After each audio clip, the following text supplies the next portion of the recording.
ક્યાં જશો? ગડપણ છે, તમારા ડંગાના માણસો તમને સાચવશે. ગમે તે હોય, પણ આપણા એ આપણા.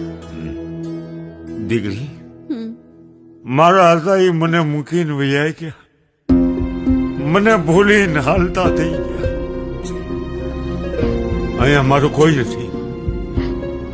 હું પરદેશી, બેડવો દેવી બુઝક, મારી ગાંઠે ગ્રથ નહીં, રહેવાનો આશરો નહીં, ખાવા રોટલો નહીં, મારું કોઈ નથી દીકરી. અરે બાપા, જેનું કોઈ નહીં હોય એનો ભગવાન હોય છે. હું રોજ મારા બાપુનું ભાથું લઈને વાડીએ જાઉં છું. સાથે તમારું પણ એક રોટલો ઘડતી આવીશ. પહેલા તમારી ઝૂંપડીએ એક રોટલો પોગાડીશ અને પછી મારા બાપુનું ભાથું વાડીએ લઈ જઈશ.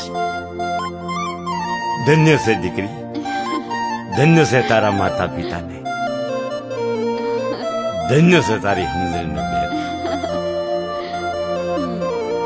બાપુ, તમે ઝૂંપડી જઈને આરામ કરો, હું મારું કામ કરું. ભલે દીકરી, મેલડી માતાજી તારું હારું કરશે. બાપા, હે મારી દેવી મેલડી, તમે મને આજે મારી દીકરી હજી કેમ ન આવી? બહુ વાર લગાડી. આજ તો બહુ મોડું થઈ ગયું, થકાઈ પણ ગયું.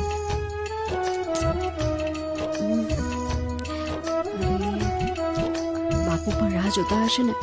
પેલા બાપા મળી ગયા, બિચારા બહુ ભલા હતા. સારું.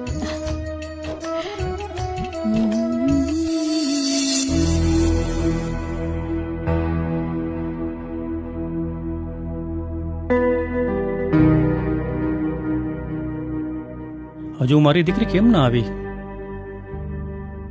કેમ મોડું થઈ ગયું? નક્કી કંઈ કામ આવી ગયું હશે. હાલો કામે લાગી જાઓ.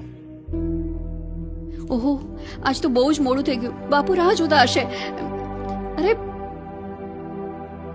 બાપુ, બાપુ, બાપુ,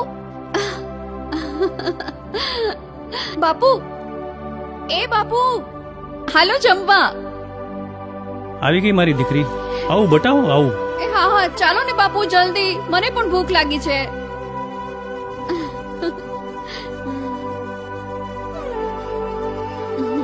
બાપુ, એકલા એકલા કોની સાથે વાતો કરી રહ્યા છો? અરે બેટા, હું આ સાથે વાતો કરતો હતો. પણ બેટા, ઈ મને કે તને આવતા આટલું મોડું કેમ થયું? કોઈ મહેમાન આવ્યા હતા? અરે બાપુ, ઘરે કોઈ મહેમાન નથી આવ્યા. મહેમાન રસ્તામાં મળ્યા. એક દેવી પૂજકના ભાભા રસ્તામાં બેભાન અવસ્થામાં પડેલા